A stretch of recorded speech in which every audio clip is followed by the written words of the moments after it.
August 10th, 2019. Metropolitan Correctional Center, Manhattan. One of the most connected men on the planet is found dead in his cell. Officially, suicide. But the streets? The internet? Nobody's buying it. Not entirely. But listen, the death isn't even the crazy part. The crazy part is how a guy, who started as a nobody, a college dropout from Brooklyn, ended up owning a private island, flying presidents on his jet, and running the most sophisticated trafficking ring the world has ever seen. How did he get away with it? Who gave him the money? And why did everyone look the other way?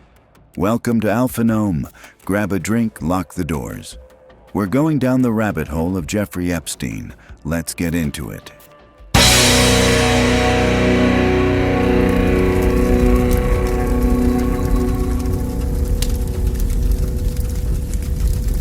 Let's rewind all the way back.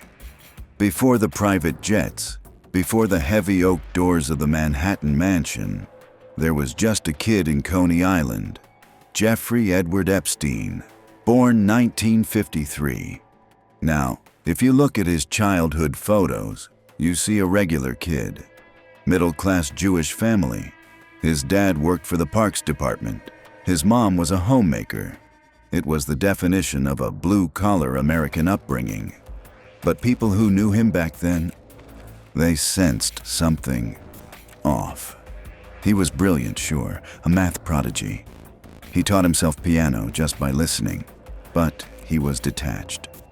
One classmate said, Jeffrey was always watching, calculating, but never really there. He skips a grade. He breezes through high school. And then, the first sign of his chaotic pattern emerges. He goes to Cooper Union, drops out. He transfers to NYU, drops out again. By 1974, he's a college dropout with 0 credentials. In the real world, that's a dead end. But Jeffrey wasn't living in the real world. He was building his own. Here is where the story gets weird. Really weird. Imagine walking into the most elite prep school in Manhattan, the Dalton School. We're talking about a place where tuition costs more than most people earn in a year. A place where the Rockefellers send their kids. Epstein, the dropout from Brooklyn, applies for a job teaching calculus and physics. And he gets it. How? Why? The man who hired him was Headmaster Donald Barr. Now, pause for a second. That name matters. Donald Barr is the father of Bill Barr. Yes, that Bill Barr. The same Attorney General who oversaw the Justice Department when Epstein died in a jail cell decades later. Is it a coincidence? Maybe. But it's one hell of a coincidence. At Dalton, Epstein wasn't just a teacher. He was a social climber. He treated the students like networking opportunities. He tutored the son of the chairman of Bear Stearns. He charmed the parents at PTA meetings. He realized quickly, I don't need to be a genius. I just need to know the people who hire geniuses.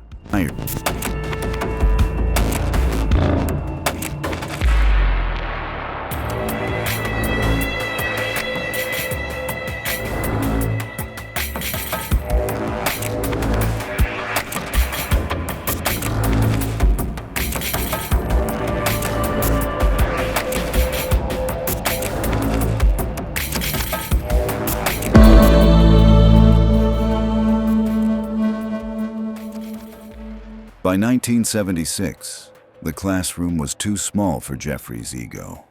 He wanted the big game. Alan Ace Greenberg, the legendary CEO of Bear Stearns, takes a liking to him. He pulls Epstein out of the school and drops him right onto the trading floor of Wall Street. Epstein was a natural. He was aggressive. He was ruthless. Within 4 years, he becomes a limited partner. Do you know how rare that is? That's like joining the NBA and winning MVP in your rookie season. But then, the cracks started to show. In 1981, he was quietly fired. The official reason? Reg D violations. In plain English, he was playing fast and loose with the rules. He was likely using his own money or client money to make risky side bets. Now, for 99% of people, getting fired from a top bank for ethical violations is a career death sentence. You're done. You're blacklisted. But for Epstein, it was just a speed bump. He walked away with a contact list worth more than gold. He told people he was an international bounty hunter for recovering stolen money. The lies were getting bigger, and so was his confidence. Okay, folks, this is the part you need to pay attention to. This is the smoking gun. After getting fired, Epstein starts his own firm, J. Epstein and Company. He claims he only manages money for billionaires, but nobody knows who these clients are. Enter Stephen Hoffenberg. Hoffenberg was the head of Towers Financial. In the 80s, he was a corporate raider, flashy and rich. He hires Epstein as a consultant. They became inseparable. Hoffenberg later said Epstein was the architect of his financial strategies. But Towers Financial was a lie. It was one of the biggest Ponzi schemes in American history. They scammed investors out of nearly $500 million. When the FBI finally kicked down the doors, Hoffenberg went to prison for 20 years. But Jeffrey Epstein? He walked away scot-free. Not a single charge. Hoffenberg, until the day he died, swore that Epstein was the mastermind who helped him hide the money. He claimed Epstein took millions of dollars of that stolen cash and used it as seed money to build his own empire. Think about that. The private island, the planes, the power. It was all potentially built on the stolen retirement savings of teachers, nurses, and factory workers. That is the origin of the monster.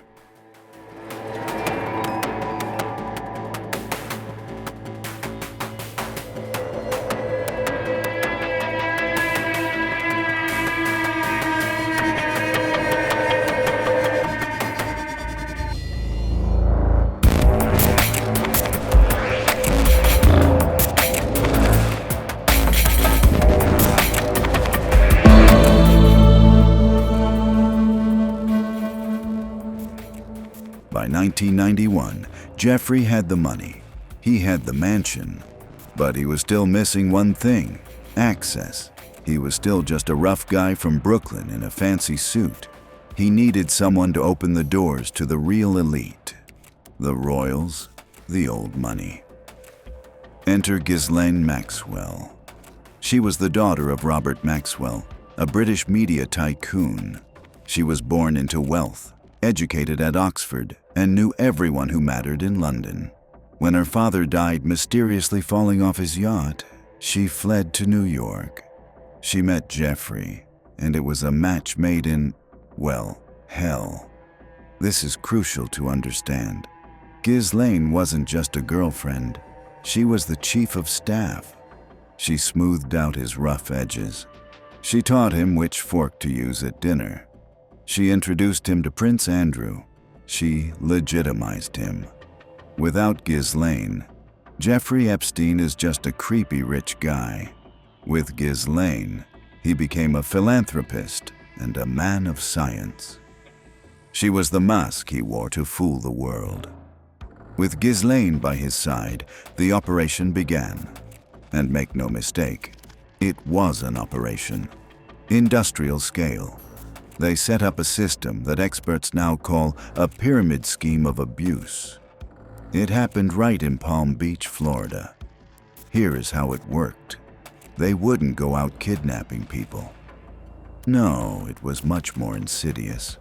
They would find a vulnerable girl, maybe someone from a broken home, or someone needing money for art supplies or school tuition. Ghislaine, a woman, someone who looked safe, maternal even. would approach them. "Come give Jeffrey a massage," she'd say. "It's easy money. He can help your career."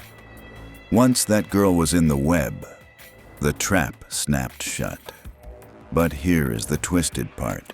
They would incentivize the victims to become recruiters. "If you bring us 3 friends, we'll give you a bonus." Just like a multi-level marketing scheme, but for human lives. 1 girl brings 3, 3 bring 9. Before anyone realized what was happening, they had created a network of hundreds of victims, all hiding in plain sight.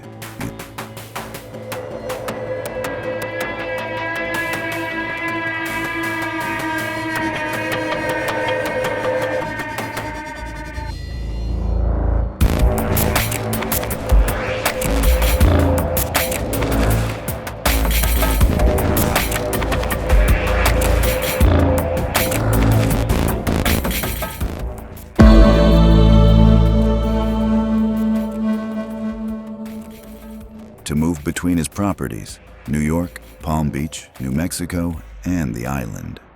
Epstein bought a Boeing 727. The press called it the Lolita Express. But the plane isn't just a vehicle. It's a crime scene.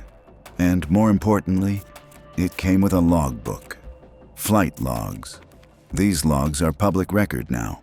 And the names on them? It reads like a who's who of the world elite. Presidents, princes, scientists, Hollywood stars. Bill Clinton, on the logs. Donald Trump, on the logs. Kevin Spacey, on the logs. Now, flying on the plane doesn't automatically mean someone committed a crime. But it begs the question, what did they see? The plane was retrofitted inside. Beds, plush carpets. It was a flying palace.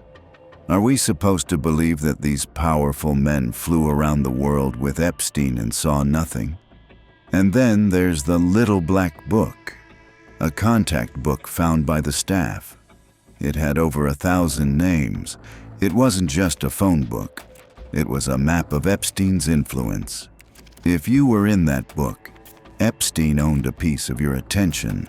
But Epstein wasn't just chasing politicians. He wanted to be seen as an intellectual. He rebranded himself as a science philanthropist. He donated millions to Harvard and MIT. He hosted conferences on his private island dealing with gravity, artificial intelligence, and genetics. Imagine this: Stephen Hawking, Nobel Prize winners, top biologists, all sitting on Epstein's island, eating lunch, discussing the universe. Why? Why surround himself with scientists? Because it was the ultimate camouflage. Who suspects the guy funding cancer research? Who investigates the man hanging out with theoretical physicists? It fed his ego. He wanted to breed a super race of humans using his own DNA. Yes, you heard that right. He was obsessed with transhumanism and eugenics. He didn't just want to abuse people. He wanted to play God.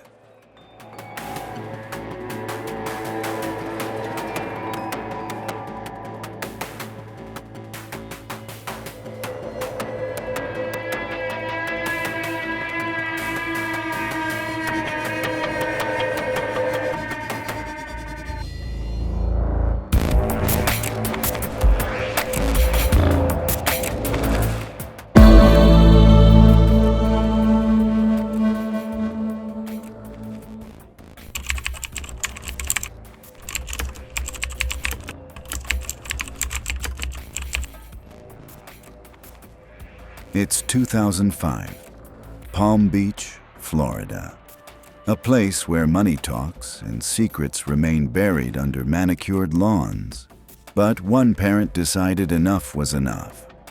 A mother calls the local police. She says her 14-year-old stepdaughter was being paid by a wealthy man to give massages. And not just massages. Enter Chief Michael Reiter of the Palm Beach Police. Now, usually when a billionaire gets accused, the police look the other way. But Reiter, he didn't blink. He started an investigation. He treated Jeffrey Epstein not as a donor, but as a predator. His team started digging, and what they found was terrifying. It wasn't one girl. It wasn't two. It was dozens. They found a pattern, a recruitment cycle. For the first time in Epstein's life, the law was coming for him. Real police work, trash pulls, surveillance. They were building a case that should have put him away for life. But here is the tragedy. The local police did their job perfectly. It was the people above them who failed us. October 2005. The police finally get a warrant to raid the Palm Beach mansion. Imagine the scene. Officers storming into this palace of horrors. And what did they find? They found a massage room stocked with oils and toys. But more importantly, they found photos, lots of photos, young girls, some of them looking, let's just say, extremely uncomfortable. They also found computer hard drives.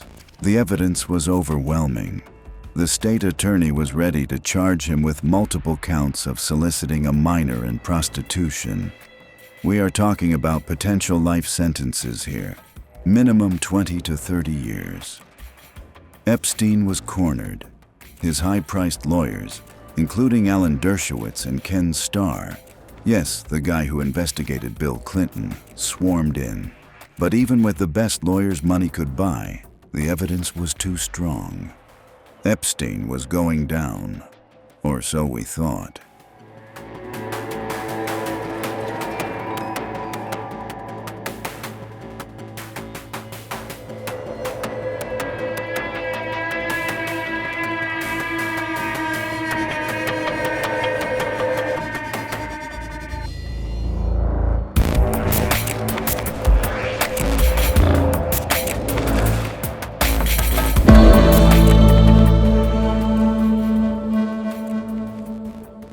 Then, the feds stepped in. The FBI gets involved. And suddenly, the tone changes. The case lands on the desk of the U.S. Attorney for the Southern District of Florida, Alexander Acosta. This is where the story goes from a crime drama to a spy thriller. According to Acosta, and this is on record, he was told to back off. He later told the Trump transition team that he was told Epstein belonged to intelligence and that the case was above his pay grade. Let that sink in. He belonged to intelligence. Intelligence? Which agency? CIA? Mossad? MI6? Why would an intelligence agency protect a predator? Unless his operation wasn't just about abuse. Unless it was a honeypot. A blackmail operation designed to gather dirt on powerful people. Because if Epstein goes down, he takes the secrets with him. And clearly, someone, somewhere, didn't want those secrets out. So, instead of a life sentence, Acosta signs off on a plea deal. The infamous sweetheart deal. Listen to these terms because they are absolutely insane. 1. Epstein pleads guilty to only one state charge of soliciting prostitution. Federal investigation dropped. 2. He gets 18 months in jail. He served only 13. 3. And here is the kicker. Work release. He was allowed to leave the jail every single day. 12 hours a day, 6 days a week. He would have his driver pick him up, drive him to his luxury office in West Palm Beach. He'd spend the day there and then go back to jail to sleep. That's not prison. That's a hotel with a curfew. While his victims were dealing with trauma, Epstein was ordering takeout in his office. But the worst part? The deal included a secret non-prosecution agreement. It granted immunity to any potential co-conspirators. It basically said, we won't prosecute Epstein, and we won't prosecute anyone who helped him. Why? Who were they protecting with that clause? Ghislaine? The princes? The politicians? It was a get-out-of-jail-free card for the elite.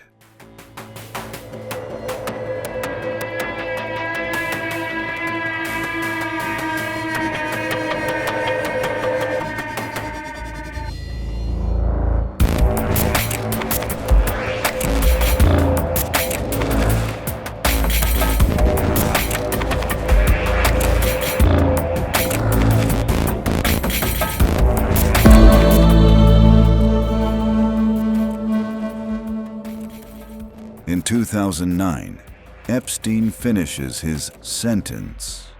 He registers as a sex offender. You'd think his life is over, right? You'd think the socialites would shun him. Wrong. He goes right back to New York, right back to the mansion. Prince Andrew still visits him. They're photographed walking in Central Park. Bill Gates meets with him multiple times after his conviction. Woody Allen goes to his dinner parties. It was as if nothing happened. The badge of sex offender meant nothing to these people. Money washes away sins. For 10 more years, from 2008 to 2019, Epstein lived like a king. He continued to travel, continued to network, and according to many sources, continued his abuse. The system didn't just fail, the system enabled him. And it would take a decade and the courage of a journalist named Julie K. Brown to finally bring the house of cards down.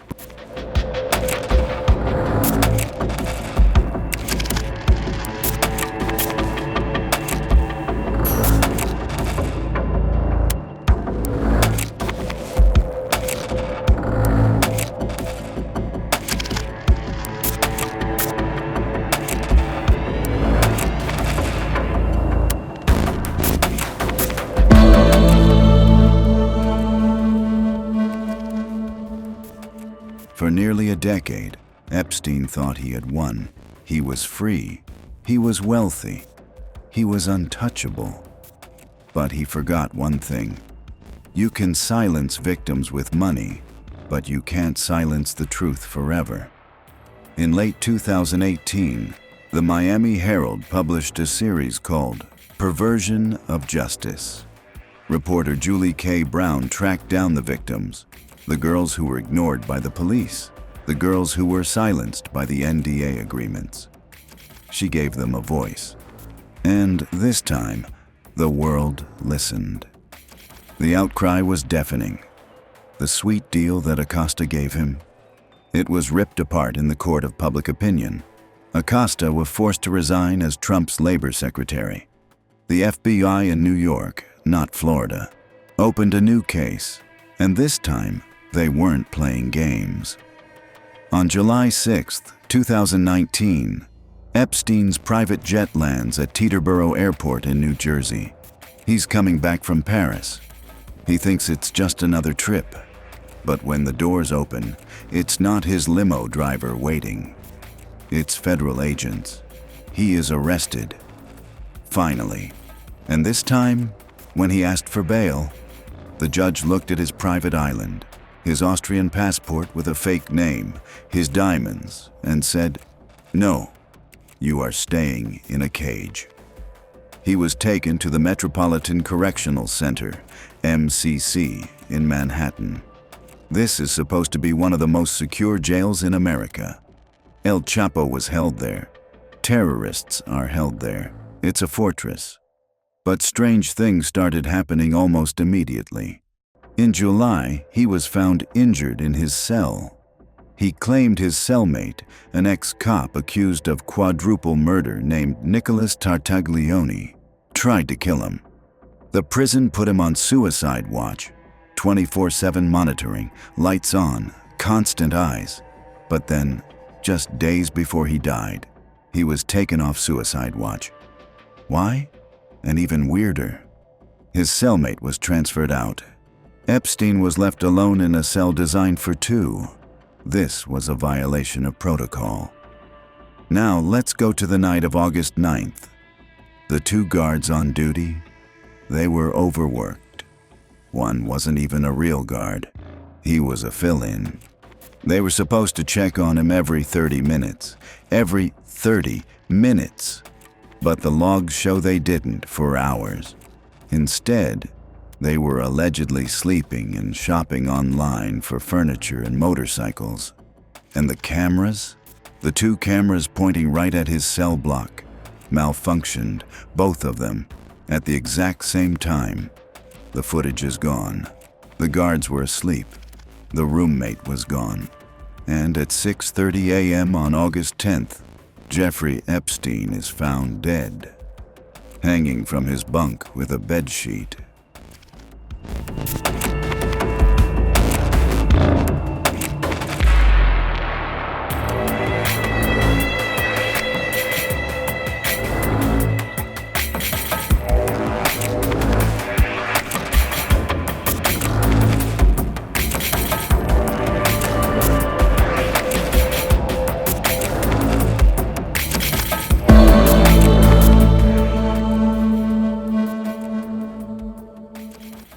The official medical examiner's ruling: suicide by hanging. Case closed. Not for the public. Dr. Michael Baden, a famous pathologist hired by Epstein's brother, watched the autopsy.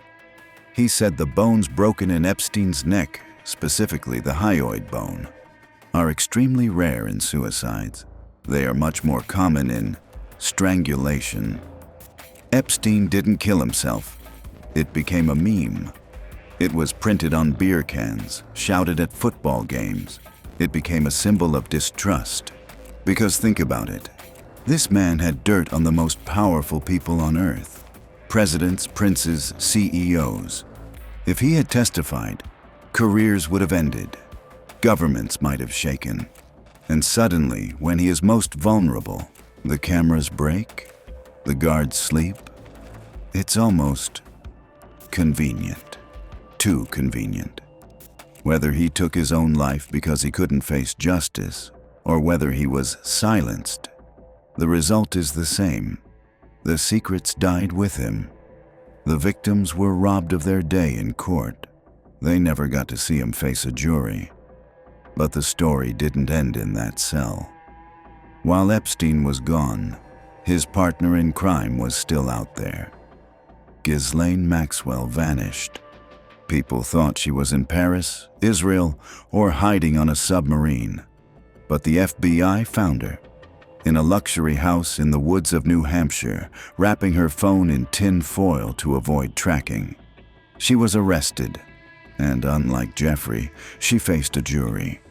In 2021, she was found guilty of sex trafficking and conspiracy. Sentenced to 20 years. It was a small victory. But the black book, the client list, most of those names are still free, still wealthy, still powerful. The web of Jeffrey Epstein is still tangled. We may have caught the spider, but the flies, they all flew away.